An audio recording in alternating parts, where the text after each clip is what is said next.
महाकारुणिक तथागत सम्यक संबुद्ध को मेरा त्रिवार नमन है, वंदन है।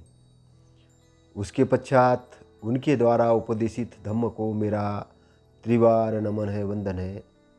और तथागत के व्याख्यात धम्म के अनुसार आचरण करने वाले, प्रचार प्रसार करने वाले संघ को मेरा नमन है, वंदन है। तो साथियों, आज विशेष श्रृंखला के अंतर्गत मैं कुछ बात आपके समक्ष रखना चाहता हूं। धम्म का जो आधार है वो मानवीय आधार है। सबसे पहले समझना, बहुत से भिक्षु, बहुत से उपासक, बहुत से साहित्यिक कुछ अलग अलग तरीके से अपनी बात को रखते हैं। अब आज मैं तृष्णा के बारे में सुन रहा था। तृष्णा बोले कि आपकी इच्छा पूरी समाप्त हो गई, मतलब तृष्णा खत्म हो गई, इच्छा आपकी कुछ भी नहीं। अब चार रुद्धिपाद के अंदर जब हम आते हैं तो छंद, समाधि, संस्कार, समन्वागत रुद्धिपाद है। छंद का मतलब होता है इच्छा, अच्छी इच्छा, भावना, अच्छी इच्छा निर्माण करके भावना द्वारा चित्त को एकाग्र करना है, भावना लानी अंदर। अब एक तरफ चार रुद्धिपाद में अच्छी भावना को निर्माण करने के लिए तथागत कहते हैं, अच्छी इच्छा निर्माण करने के लिए बोलते हैं, अच्छे कुशल कर्म करने के लिए बोलते हैं। तो तथागत जिस बात को कहना चाहते हैं, कहते हैं, तथागत संस्कारों की बात करते हैं। तथागत कहते हैं कि संस्कार तो चित्त संस्कार से रहित हो जाएगा तब शुद्ध होगा, और जब शुद्ध होगा तब वो जन्म या भव बंधनों से मुक्त होगा। जन्म मरण के जो बंधन है, भव बंधन है, उससे मुक्त होगा। अब सामान्य जो भिक्षुगण है, सम्मानीय भिक्षुगण है, उपासक गण है, इच्छा को ही गलत मानते हैं और बड़ा कन्फ्यूजन हो जाता जनता के अंदर। जनता को लगता है कि इच्छा करना बेकार बात है। नहीं, गलत इच्छा करना बेकार बात है। गलत इच्छा करना, सही इच्छा करना अच्छी बात है। समझना होगा, क्योंकि अगर आप डिजायर ही नहीं होगी आप कर्म कैसे करेंगे? और जब आपकी डिजायर आपके अंदर से पैदा नहीं होगी तो इसलिए बहुत से हमारे जो लोग हैं ये चिवर तो धारण कर लेते हैं, परिवार तो छोड़ देते हैं, लेकिन तथागत के बारे में नहीं जानते हैं, तथागत की क्या भूमिका है, क्या व्याख्यान है, और इसलिए धम्म का जो सही प्रचार प्रसार होना चाहिए वो नहीं हो पाता। अब जैसे निष्कर्म जो शब्द आता है उस पर जो बात होती है निष्कर्म पर, तो कुछ साहित्यकारों ने ये लिख के रखा, निष्कर्म का मतलब है कि घर छोड़ देना। निष्कामता का मतलब, निष्कर्म यानी निष्कामता का मतलब घर छोड़ देना नहीं है। उसका अर्थ है जो है आसक्ति का त्याग। आसक्ति का त्याग मतलब आपके कर्म जो होने चाहिए ये आसक्ति से रहित होने चाहिए। इसका अर्थ यह है कि आपका जो प्रेम है वो विस्तृत होना चाहिए। उसमें जो सम्यक संकल्प के अंदर आता है कि निष्क्रम, अद्रोह, अद्वेष, ये शब्द जो आते हैं, अद्रोह मतलब द्रोह नहीं करना, नमक हरामी नहीं करना, द्वेष, अद्वेष मतलब द्वेष के विरुद्ध, अद्वेष मतलब मैत्री भावना रखना। तो शब्दों को समझना है, शब्दों को समझना है, शब्दों को जानना है। तो जहां निष्कर्म की बात आती वह अनासक्ति की बात आती, आसक्ति से रहित। अब अनेक जाति संसारा, ये शब्द ज्ञान प्राप्त बराबर उन्होंने अनेक जाति संसारा की, मैं अनेक ऐसा लिखा है, ठीक है। लेकिन जब किसी ने तथागत से पूछा कि आप पहले जन्म में क्या थे, आप अब अगले जन्म में क्या होंगे, तो उन्होंने ये सारी बातें अव्यक्त रखी। उस पर डिस्कस और डिबेट करने के बजाय तथागत ने बोला कि ये दुख है, ये दुख का समुदाय है, ये दुख का निरोध है और ये दुख के निरोध की ओर ले जाने वाला मार्ग है, इस पर आप फोकस करो। तथागत का जो इंटरेस्ट है वो आपके जीवन के दुख दूर करने पर है। तथागत का इंटरेस्ट है वो आपके जीवन में सुख शांति लाने पर है। और आपका जो इंटरेस्ट है आपका कथा कहानियों पर है कि अगले जन्म में क्या होंगे, पिछले जन्म में क्या होंगे। तो इस प्रकार ये थेरावाद का जन्म हुआ है।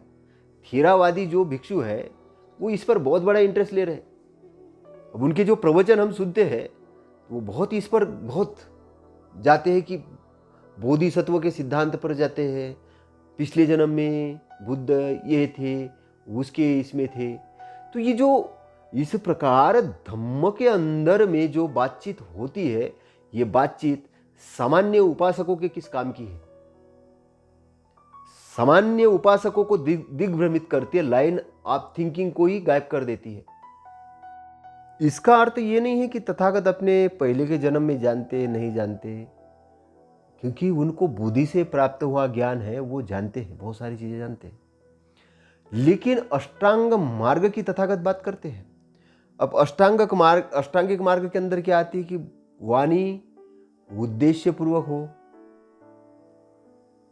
फालतू इधर उधर की बातें नहीं हो, झूठ नहीं हो, चुगली नहीं हो। तो जो दृष्टि मतलब जो अष्टांग मार्ग के ऊपर सम्यक वाणी के अंदर में वो बात फिट बैठती है क्या? अगर नहीं बैठती है तो ये समझ लो कि उसमें सब कुछ घालमेल कर दिया गया है, वो बातें नहीं मानना है। तो तथागत जो कुछ उनको जो ज्ञान प्राप्त जो होता है, तो अनागत काल को लेकर, मतलब जो अनागत काल है उसको लेकर तथागत क्या कहते हैं? तथागत कहते हैं, चुंद से बातचीत में कि दूसरे मत के परिवारक कहे कि अतीत काल को लेकर श्रवण गौतम अधिक ज्ञान दर्शन बतलाता है, अनागत काल को लेकर अधिक ज्ञान दर्शन नहीं बतलाता है। सो ये क्या है? अतीत काल को लेकर श्रवण गौतम अधिक ज्ञान दर्शन बतलाता है, अनागत काल को लेकर अधिक ज्ञान दर्शन नहीं बतलाता। सो क्या है? सो यह कैसे? तो दूसरे मत के परिवारक अजान की भांति दूसरे प्रकार के ज्ञान दर्शन का ज्ञापन करना मानते हैं। चुंद अतीत काल के विषय में तथागत को स्मृति के अनुसार ज्ञान होता है और वह जितना चाहते हैं उतना स्मरण करते हैं, जितना चाहते उतना स्मरण करते हैं। देखिए, तथागत को अतीत का जो काल है उसको उनको जो ज्ञान होता है वो जितना स्मृति के अनुसार होता है, स्मृति के अनुसार। लेकिन वो जितना चाहते हैं उतना ही स्मरण करते हैं, जबरदस्ती का स्मरण नहीं करते। जितना जरूरत है उतना ही काम की बातें स्मरण करते हैं। ज्ञान तो बहुत है, बोधि प्राप्त व्यक्ति है, बोधि प्राप्त सम्यक संबुद्ध है, लेकिन वो उतना ही स्मरण करते जितना जरूरी है। चुंद अनागत काल के विषय में तथागत को बोधि से उत्पन्न ज्ञान उत्पन्न होता है। बोधि से, बोधि जो लाभ है उससे ज्ञान उत्पन्न होता है। यह मेरा अंतिम जन्म है, फिर आवागमन नहीं है। उनको ज्ञात हो जाता कि ये मेरा अंतिम जन्म है, अब इसके बाद मेरा आवागमन नहीं है। मतलब अभी वो जन्म मरण के बंधन से मुक्त है, ये उनको बुद्धि के अनुसार ज्ञान प्राप्त हो जाता है। तो चुंद यदि अतीत काल की बात अतथ्य, अभूत और अनर्थक हो तो तथागत उसे नहीं कहते। तो अतीत काल मतलब जो काल बीत गया उस पर अगर कोई बातचीत अतथ्य मतलब कोई तथ्यपूर्वक नहीं, उसका कोई मतलब नहीं है, अनर्थक हो, उसका कोई अर्थ नहीं है, तो तथागत उसे नहीं कहते। तथागत उसे नहीं कहते। गाइडलाइंस को समझना तथागत की, तथागत उसको नहीं कहते। चुंद अतीत की बात तथ्य, किंतु अनर्थक हो, तथ्य तो है उसमें लेकिन अनर्थक हो, उसका कोई मतलब नहीं, तो भी नहीं कहते, तो भी उसे तथागत नहीं कहते। तथ्यपूर्वक तो लगती है लेकिन अनर्थक, उसका अर्थ ही कुछ नहीं, कोई मतलब की नहीं है, तो वो फिर भी तथागत नहीं कहते। तो यहां जो तथागत है उस प्रश्न के उत्तर देने के काल को जानते हैं। तो तथागत अतीत, अनागत, प्रत्युत्पन्न धर्मों के विषय में कालवादी यानी कालोचित वक्ता, भूतवादी यानी सत्यवक्ता, अर्थवादी, धर्मवादी, विनयवादी है, इसलिए वे तथागत कहलाते हैं। मतलब वो काल को भी जानते हैं कि किस समय में क्या बात करनी है, सत्यवक्ता है, अर्थवादी है कि उसका कोई उद्देश्य है, धर्मवादी धम्म से रिलेटेड है कि वो लोगों के कल्याण के लिए बात है, विनयवादी है, डिसिप्लिन करने से संबंधित है। तो वे कहते हैं, इसलिए वे तथागत कहलाते हैं। तो तथागत को जो ज्ञान प्राप्त हुआ, जो उन्होंने ज्ञान खोजा, जो तथागत को ज्ञात है, तो क्या ज्ञात है? जिस रात को तथागत को सम्यक संबोधि प्राप्त होती है और जिस रात को उपाधि रहित परिनिब्बान वो प्राप्त करते हैं, इन दो समयों के बीच में जो वे कहते हैं, निर्देश करते हैं, यह सब वैसा ही होता है, अन्यथा नहीं। इसलिए चुंद तथागत यथावादी, तथाकारी और यथाकारी तथावादी होते हैं।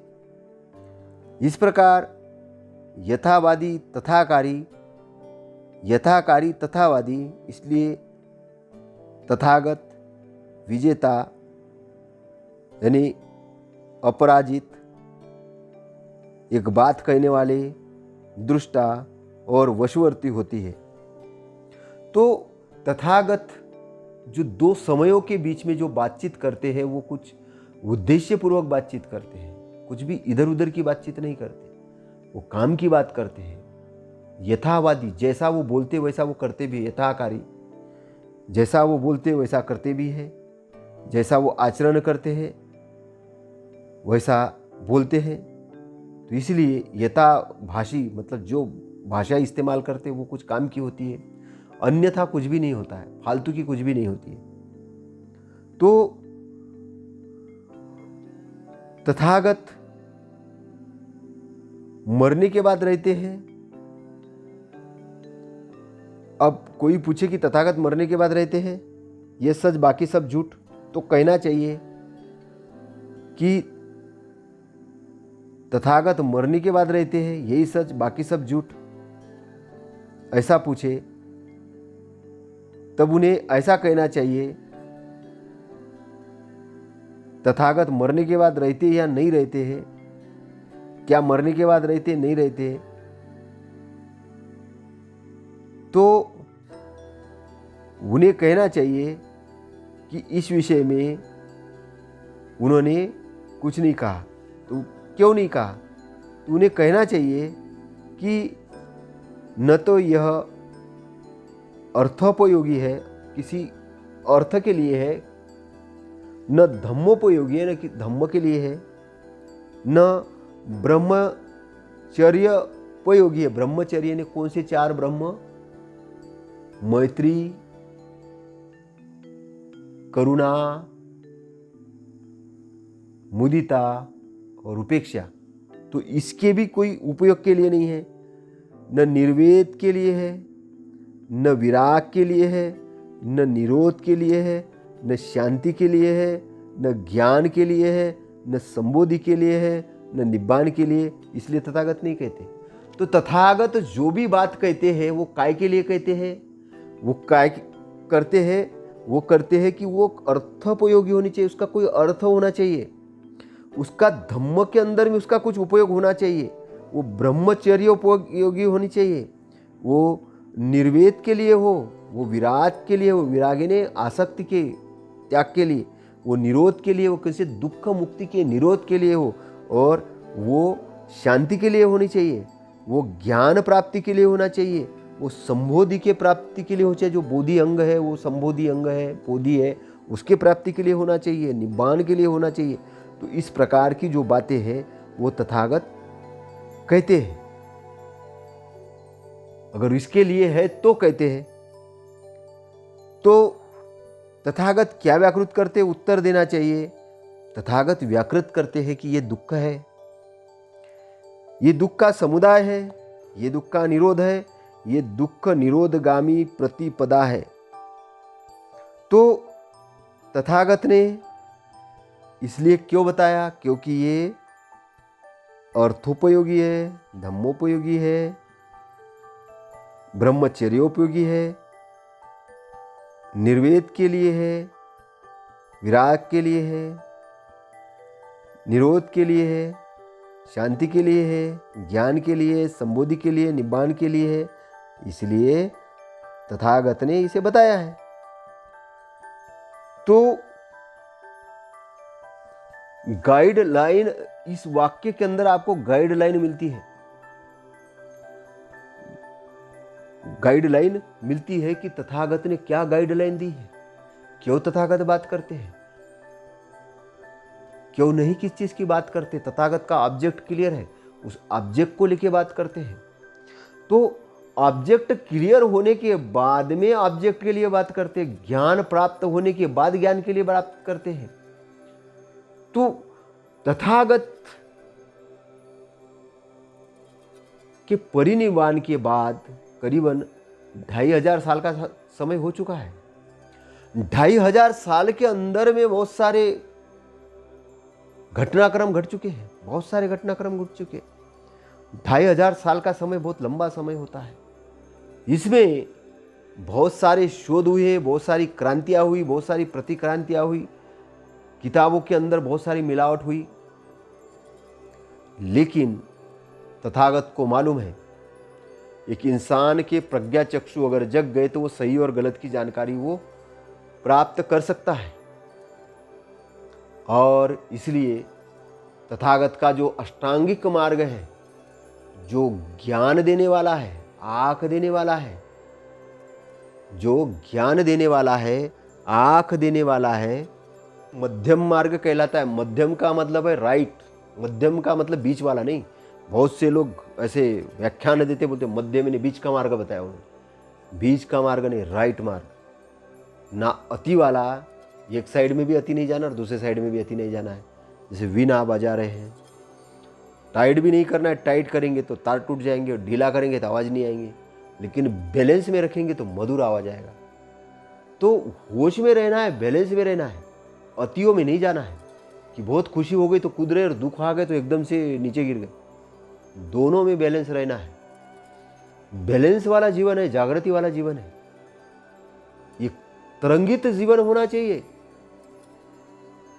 जीवन तरंगित होना चाहिए, होश वाला होना चाहिए, जागरण वाला होना चाहिए। तो ये कब होगा? ये तब होगा कि व्यक्ति अनर्थों से युक्त काम वासनाओं में लिप्त नहीं होना चाहिए। कुछ लोग अनर्थ में लगे हैं। अपनी पत्नी है, उसको छोड़ के बहुत बाहर एंजॉय करते हैं।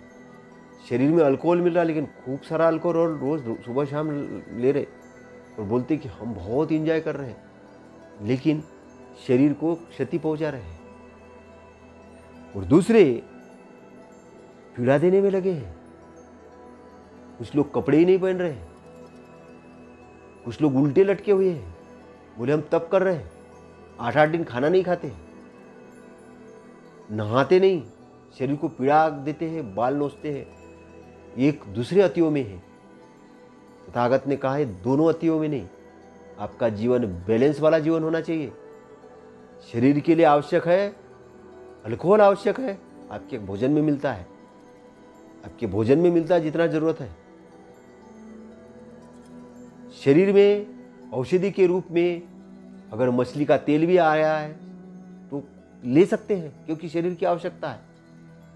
लहसुन खा सकते हैं, वो ब्लड को पतला करने के लिए जरूरी है। कंदमूल वाली सब्जियां खा सकते हैं, क्योंकि शरीर के लिए आवश्यक है। शरीर अगर स्वस्थ नहीं रहेगा तो क्या करोगे जीवन में? शरीर स्वस्थ रहने के लिए जरूरी है जो जो चीज तथागत करने के लिए बोलते हैं। लेकिन जो चीजें शरीर को बिगाड़ती है उसको मना करते हैं। तो जो चीज बेहोशी की तरफ ले जाती है, अत्यधिक मदिरापन बेहोशी की तरफ ले जाता है, इसलिए तथागत मना करते हैं। बेहोशी की अवस्था में आदमी गलत काम करता है। तथागत क्रोध पर कंट्रोल करने के लिए बोलते कि क्रोध को आप देखो, उसको कंट्रोल करना सीखो, क्योंकि क्रोध की अवस्था में व्यक्ति गलत कर्म करता है और द्वेष की अवस्था में बंधन में पड़ जाता है। उसको अच्छा बुरा नहीं समझ में आता, द्वेष करना दिखता है। तो तथागत द्वेष के लिए मना करते हैं, क्रोध के लिए मना करते हैं, चुगली करने को मना करते हैं। तो ये जो तथागत का जो मार्ग है, जो लाइन ऑफ थिंकिंग है, बहुत क्लियरिटी है, वो समझना है,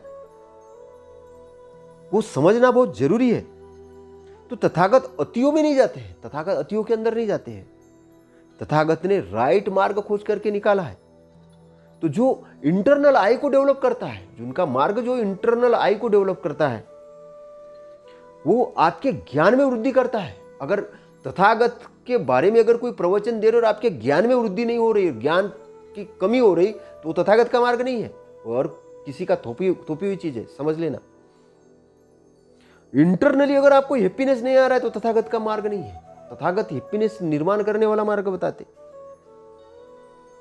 और परिपूर्ण ज्ञान के लिए तथागत का जो मार्ग है, परिपूर्ण ज्ञान के लिए है और निब्बान के लिए है ना। तो अभिज्ञा यानी अभिज्ञा के लिए असंतोष दूर करने के लिए, जो इंटरनली असंतोष होता है, आदमी बोलता है जीवन में कुछ भी अच्छा नहीं लग रहा है, ये नहीं, इसका मतलब असंतोषी है, वो पीड़ित है। उस पीड़ा को दूर करना है। अगर पीड़ा ज्यादा बढ़ रही है तो वो मार्ग के अंदर से भटक चुका है आदमी। तो पीड़ित नहीं होना है, उसको असंतोष दूर करना है, संतोष अंदर प्राप्त करना है। संतोष का मतलब क्या है? यहाँ पर लोग बोलेंगे आलस में पड़े रहना संतोष नहीं है। आलस का तथागत विरोध करते, बोले ये शक्ति का अपव्यय है, आपकी ऊर्जा का अपव्यय है। तो अगर कोई भिक्षु मेरा चिवर पहन के आ रहा है और आलसी जीवन बिता रहा है और बोल रहा है कि मैं भिक्षु, तो भिक्षु नहीं है, वो कुछ और है। जो प्रमादी का और गफलत वाला जीवन जी रहा है तो वो भिक्षु नहीं है। तो समझना है। तो तथागत का जो मार्ग श्रेष्ठ मार्ग, उत्तम मार्ग है। तो ये जो तथागत का जो मार्ग है, इस मार्ग से जाने से क्या होगा? इससे इंटरनली आई डेवलप होगा, धम्म को आप अच्छे से समझ पाओगे, ज्ञान उत्पन्न होगा आपके अंदर में, विजडम उत्पन्न होगा, प्रज्ञा उत्पन्न होगी और विद्या उत्पन्न होगी, प्रकाश उत्पन्न होगा। तो आपको समझ में आ जाएगा कि ये दुख है, और जब समझ में आएगा तो दुख को आप त्याग दोगे, दुख समुदाय को त्याग दोगे, समझ में आ जाएगा, वो बनने ही नहीं दोगे आप। तो ये जो चार जो आर्य सत्य है, तथागत को जब तक इसका ज्ञान नहीं हुआ था तब तक उन्होंने लोगों को नहीं बताया। जब उन्होंने अच्छी तरह से जान लिया तब उन्होंने प्रवचन दिया, तब जाना। ऐसा नहीं कि मन में आया तो बोलना शुरू कर दिया। जैसे आजकल के बहुत सारे भिक्षुगण, नहीं पता होता, उनका अनुभव अपना नहीं है, लेकिन कहानी पे कहानी दे रहे, बोली इस ग्रंथ में ये लिखा है, उस ग्रंथ में ये लिखा है। तो बहुत सारे मिलावट ग्रंथ हो गए। त्रिपिटक के अंदर में बहुत सारी मिलावट हो गई है। तो मिलावट आप दूर कर सकते हो तथागत की लाइन ऑफ थिंकिंग जानकर। आपको एक एक कदम बड़ा गहराई से आगे डालना है, लेकिन जैसे जैसे आप आगे कदम बढ़ाते जाओगे तब आपको समझना शुरू हो जाएगा। आप किसी शास्त्र के गुलाम नहीं हो जाओगे, आप किसी ढोंगी साधु के गुलाम नहीं हो जाओगे, आप किसी धर्म के गुलाम नहीं हो जाओगे। आप एक स्वतंत्र चिंतन वाले व्यक्ति बन जाओगे। और आप एक स्वतंत्र चिंतन वाले व्यक्ति बन जाओगे, आप अपने मालिक आप बन जाओगे और ब्रह्मांड के नियमों के अच्छे जानकार बन जाओगे। और आपको समझ में आ जाएगा कि ये सही क्या और गलत क्या, इंटरनल आई डेवलप होना शुरू हो जाएगी। तो तथागत का मार्ग संबोधि बोधि प्राप्त करने का मार्ग है।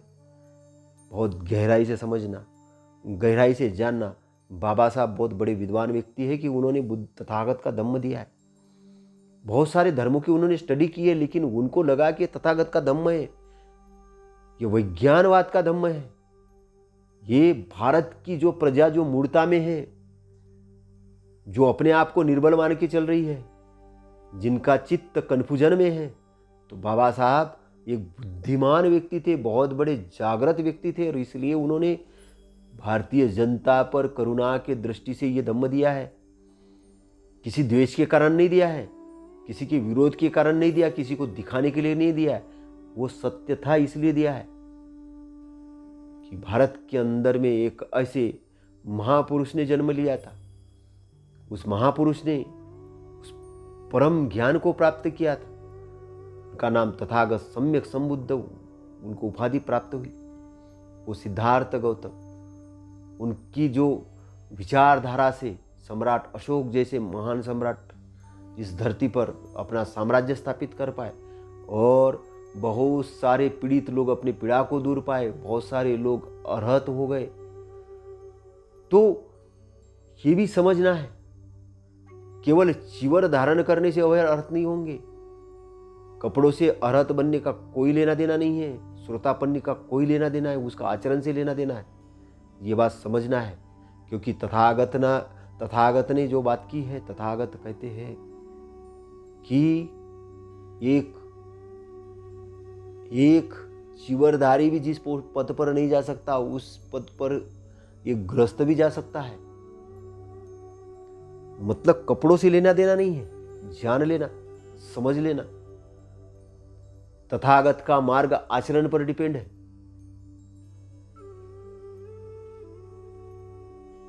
तो आपके अंदर का डेवलपमेंट बहुत जरूरी है, आपके अंदर की प्रज्ञा को जगाना जरूरी है। और प्रज्ञा को जगाने के लिए यथार्थ जो ज्ञान है, चार सत्य का यथार्थ जो ज्ञान है, जब तक तथागत को प्राप्त नहीं हुआ तब तक उन्होंने दुनिया को नहीं बताया। तो जब उन्होंने परम ज्ञान को प्राप्त किया तभी उन्होंने दुनिया के लोगों को बताया। और जब तक उनकी मुक्ति नहीं हुई तब तक उन्होंने बोला भी नहीं कि मैं मुक्त हुआ हूं। तो तथागत ने जाना कि ये मेरा अंतिम जन्म है। तो लोग डर जाते कि जन्म नहीं होगा तो फिर हमारा क्या होगा। अरे आप आगे तो बढ़ो, आगे बढ़ो। शरीर का जन्म हो रहा है, आपके शरीर संस्कारों से बना है, शरीर संस्कारों से बना है। संस्कार जो कि गांठें बोली जाती है। जब चित्त यानी विज्ञान जानना संस्कारों से लिपटा हुआ है, स्वतंत्र नहीं है, तो आवागमन होता है, बंधन में बंधा है। लेकिन जब आवागमन से छूटता है तो निब्बान के एरिया में आ जाता है, निब्बान के क्षेत्र में आता है। और निब्बान का जो क्षेत्र है इन्फानेट हैप्पीनेस का एरिया है। उसकी व्याख्या तथागत ने की है, उसकी व्याख्या की है। ऐसा ही नहीं बोला है कि वो एक बहुत बड़ी चीज़ है। तुम अनित्य चीज़ों को अपना मालिक बना के रखे हो, यही हमारा मालिक है। तुम पत्थरों को मालिक बना के रखे हो, तुमने शरीर को मालिक बना के रखा है, मन को मालिक बना के रखा है। तथागत ने कहा नहीं, तुम अपना आपको मालिक बनाओ। और अपने आप को मालिक कैसे बनाओगे? जब इस मैंने जो व्याख्यात जो धम्म दिया है, भवसागर से तरने के लिए दिया, तैरने के लिए दिया है, डूबने के लिए नहीं, तैरने के लिए दिया है। तैरोगे तो उधर किनारे पे जाओगे, निब्बान वाले क्षेत्र के अंदर में एंट्री होगी, जन्म मरण के बंधन से मुक्त हो जाओगे, आपकी मृत्यु नहीं होगी, शरीर छोड़ दोगे और आप आजाद हो जाओगे। समझना, ये मुक्ति है, ये समझना, बहुत गहराई से समझना। यहाँ कोई लालच नहीं है, यहाँ कोई अनप्रैक्टिकल बात नहीं है, यहाँ प्रैक्टिकल ही बात है। यहाँ कोई ले नहीं जाएगा, आपको धम्म ले जाएगा। वो धम्म जो तथागत ने व्याख्यात किया वो ले जाएगा। कैसा ले जाएगा? वो आप जाओगे, आप उस पे ऊपर जाओगे। कुछ मूढ़ लोगों ने ऐसे भी शास्त्र लिखे, तो आपको कुछ करना नहीं है, वो भगवान आपको ले जाएगा, वो मुक्ति कर लेगा, मेरे को मानो, मेरी पूजा करो, ऐसे बहुत सारे शास्त्र लिख दिए। तो वो गुलाम बने हैं, उसके कारण लोग गुलाम बने हैं। उनको लगा कि अच्छा उसको मान लेंगे तो हमको पहुंचा देगा, लेकिन कैसे पहुंचाएगा नहीं मालूम। तथागत ने 1 by 1 step to step guideline दिया है, गाइडलाइन दिया है। तो तथागत का जो धम्म है ये अच्छी तरीके से व्याख्यात किया गया धम्म है। और ये जो धम्म है ये दुख के नाश के लिए है। तो तथागत 4 ध्यान लगाते थे और 4 ब्रह्मचर्य करते थे। ब्रह्मचर्य तो मैत्री, करुणा, मुदिता और उपेक्षा, इस पर ध्यान लगाते और 4 ध्यान लगाते थे। 4 ध्यान सम्यक समाधि लगाते थे। ये भोजन करने के बाद, संबोधि प्राप्त होने के बाद भी वो करते थे, क्योंकि पहले 4 ध्यानों से वो निब्बान की एरिया का आनंद लेते थे। क्योंकि शरीर तो उनका संसार में ही था, लेकिन उनकी चेतना वो निब्बान की एरिया में ले जाते थे। और संसार के ऊपर मैत्री करने के लिए 4 ब्रह्म विहार करते थे। सारे संसार के सारे प्राणी मात्र पर मैत्री की भावना पूरे संसार पर दौड़ाते थे। और सारे पीड़ित जनता को सुख कैसे प्राप्त होगा, इसके लिए वो करुणा की भावना सारे संसार पर लेते थे। और जो अच्छाई की भावना है, क्या अच्छाई है दुनिया के अंदर में, कितनी भलाई कर सकते, उस पर मुदिता वाली जो भावना, प्रसन्नता की भावना, तो मुदिता से पूरे विश्व को देखते थे कि क्या अच्छा किया जा सकता है। और उपेक्षा यानी गलत की उपेक्षा करके अच्छाई पर फोकस करते थे। गलत की उपेक्षा करते तो अच्छाई को कैसे बढ़ा दिया जाए, उस पर वो ध्यान करते थे, क्योंकि एनर्जी जिधर लगाएंगे वो चीज़ बढ़ती है। तो धम्म जो है बहुत अच्छे तरीके से व्याख्यात है, दुख के क्षय के लिए है। तो तथागत कहते हैं कि यहाँ आत्मा जैसी कोई चीज नहीं है, परमात्मा जैसी कोई चीज नहीं है, अनात्मा जैसी कोई है ना, कोई चीज नहीं है। तो भिक्षु रूप भी एक अनात्मा है, कोई आत्मा नहीं है उसमें, ऐसे तथागत कहते हैं। वेदना भी अनात्मा है, संज्ञा भी अनात्मा है, संस्कार भी अनात्मा है, और विज्ञान भी अनात्मा है, कोई आत्मा नहीं है। तो तथागत कहते हैं यदि विज्ञान आत्मा होता तो पीड़ादायक नहीं बनता। अब विज्ञान इन्हें जानना, जो भी है जानना, वो पीड़ादायक नहीं बनता अगर आत्मा होता तो। आत्मा को तो सुख दुख होते नहीं, तो विज्ञान आत्मा नहीं है। तो तथागत कहते हैं कि रूप जो है, मतलब आपका जो शरीर है, ये अनित्य है। तो जो अनित्य है तो वही तो दुख है। अनित्य है, परमानेंट नहीं है, और आप उसको परमानेंट मान चले हो कि मैं बूढ़ा होना नहीं चाहिए, इसलिए तो गड़बड़ी है। गड़बड़ी यहीं पर तैयार हो जाती। तो समझो कि अनित्य को अनित्य समझना है। तो जो अनित्य है वही दुख है,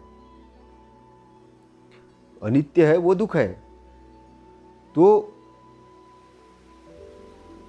तथागत वेदना को भी बोलते, वेदना भी अनित्य है, वेदना भी अनित्य है, संज्ञा भी अनित्य है, संस्कार भी अनित्य है, विज्ञान भी अनित्य है। तो क्या होता है कि लोग अपने शरीर को ही बोलते कि मैं हूं। तथागत कहते कि जो कुछ भी भूत, भविष्य या वर्तमान संबंधी भीतरी या बाहरी, स्थूल या सूक्ष्म, अच्छा या बुरा या नज़दीकी का रूप है। सभी रूप न मेरा है, न मैं हूँ, न मेरा आत्मा है, ऐसा समझना चाहिए। रूप मैं नहीं हूँ। उसी प्रकार वो कहते हैं कि वेदना भी नहीं हूँ, चाहे भविष्य काल की हो, भूतकाल की हो, वर्तमान की हो, संज्ञा इन्हें जानना भी मैं नहीं हूँ। संस्कार जो बन रहे हैं वो भी मैं नहीं हूँ, विज्ञान भी मैं नहीं हूँ। विज्ञान मतलब चेतना जो है वो भी मैं नहीं हूँ। तो ऐसा देखने से क्या आता है, ये सब विराग को प्राप्त होते, रूप विराग को प्राप्त हो जाता। वेदना, संध्या, संस्कार, विज्ञान से विराग प्राप्त, विज्ञान भी शुद्ध हो जाता है। तो संस्कार खत्म हो जाते, संध्या, सारी चीज़ें, तो ये विराग को, राग में नहीं होते, मतलब आसक्त नहीं, तो विराग को प्राप्त हो जाते। आसक्त नहीं होता आदमी। अब यहाँ पे जानना रहेगा, लेकिन जानने के लिए आसक्त नहीं होगा व्यक्ति। वेदना तो रहेगी, लेकिन वेदना पर आसक्त नहीं होगा कि ये ऐसी वेदना आना चाहिए, वैसी वेदना आना चाहिए, क्योंकि मालूम है रूप है, रूप पर आसक्त नहीं होगा। संस्कारों पे आसक्त नहीं होगा। संस्कार बन रहे, मालूम है भाई यहाँ पे बन गई, यहाँ पे टूट रहे, तो संस्कार यहाँ गांठें बन रही, यहाँ नहीं बन रही, तो वो समझ जाएगा, तो उस पर आसक्त नहीं होगा। विज्ञान पे आसक्त नहीं होगा, तो विराग को प्राप्त होता है। मतलब विराग, राग के प्रति मतलब आसक्ति खत्म हो जाएगी, तो अनासक्ति हो जाएगी, है ना। तो विराग के कारण वो मुक्त हो जाएगा। तो मुक्त होने पर मैं मुक्त हूँ, ऐसा उसे ज्ञान हो जाएगा। मुक्त होने पर उसे पता हो जाएगा कि अब मैं मुक्त हो गया हूँ। और जैसा उसे ज्ञान हो जाएगा, तब उसे पता चल जाएगा कि मेरा आवागमन नष्ट हो गया। और जैसे आवागमन नष्ट हो गया, तो जो पूरा करना था, जो ब्रह्मचर्यवास जो पूरा करना था, सो कर लिया, अब कर लिया पूरा। तो यहाँ पर आवागमन नष्ट होता है। मतलब आवागमन कब नष्ट होगा, जब आसक्ति है ना, आसक्ति को ही तृष्णा कहा है। आसक्ति को तृष्णा का, किसी चीज़ को पकड़ के रखना। तो अनित्य को अनित्य ही जानो। तथागत कहते अनित्य को अनित्य जानो। अब लोग अनित्य को परमानेंट जानते हो। अनित्य को परमानेंट मानने के कारण क्या होता है, वो धन को पकड़ते, इसको पकड़ते, उसको पकड़ते, पकड़ के रखना चाहते हैं बस। अब वो है नहीं परमानेंट चीज़, वो है टेम्पररी। तो तथागत कहते हैं कि पृथ्वी को मैं पृथ्वी जैसा मानता हूँ, उसका उपयोग करता हूँ, उसका आनंद लेता हूँ। अब सामान्य आदमी पृथ्वी को पृथ्वी जैसा नहीं मानता, वो पकड़ के रखता है, ये मेरी जगह है, इसमें ही मैं आनंद मनाऊंगा। पड़ोस में बहुत अच्छा पार्क है, लेकिन घूमने नहीं जाता।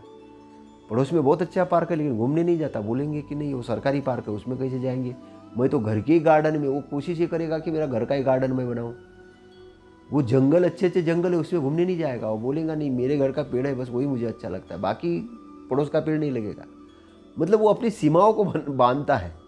तो सीमाओं को नहीं बांधना है, राग में, आसक्ति में नहीं आना है, विराग वाला होना है।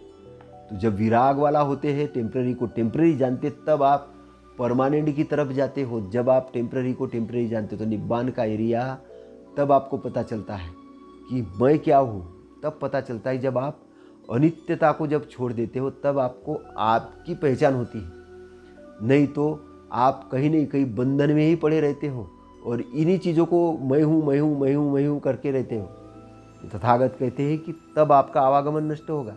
जब आप सत्य तक पहुँचोगे, तो सत्य बहुत डीपली डीपली पॉइंट है, डीपली डीपली अंदर से बहुत गहराई में आप पहुँचते जाओगे। आप शीतल जल, और जितने शीतलता के तरफ जाओगे, तो उतना अंदर का जो जल है वो मीठा होते जाएगा। अंदर से ही आपको खुशी मिलना शुरू हो जाएगा, बाहरी से नहीं। अभी आप बाहरी खुशी पे डिपेंड हो, लेकिन अंदर से। अभी बाहरी खुशी पे कैसे डिपेंड हो, किसी ने प्रशंसा की थी तो खूब खुश हो गए, किसी ने नाराज़ कर दिया तो गुस्सा हो गए, किसी ने बोल दिया अरे बहुत अच्छे हो तो अच्छा लगने लगा, किसी ने बोला बुरा। तो आप लोगों पर अपने आपको डिपेंड है। लेकिन जब आप इंटरनल आपकी आई डेवलप हो जाएगी, तो किसी ने प्रशंसा की तो आप बहुत खुश नहीं होंगे, और किसी ने आपको गुस्सा दिलवाया तो नाराज़ नहीं होंगे। आप बैलेंस हो जाओगे। आपकी खुशी का जो स्रोत होगा इंटरनली हो जाएगा, और इंटरनली जैसे जैसे हो जाएगा, तो आवागमन के बंधन से आप मुक्त होना शुरू हो जाओगे। एक प्रोसेस है। तो तथागत का जो धम्म है वो क्या है, वो है निब्बान के एरिया को प्राप्त करना। निब्बान का एरिया है ना, जो जिस पर तथागत ने बहुत बड़े अच्छे से व्याख्यान किया है, हम आगे देखेंगे। लेकिन आज जो मैं आपको जो बताने वाला हूँ, वो यही बता रहा हूँ कि तथागत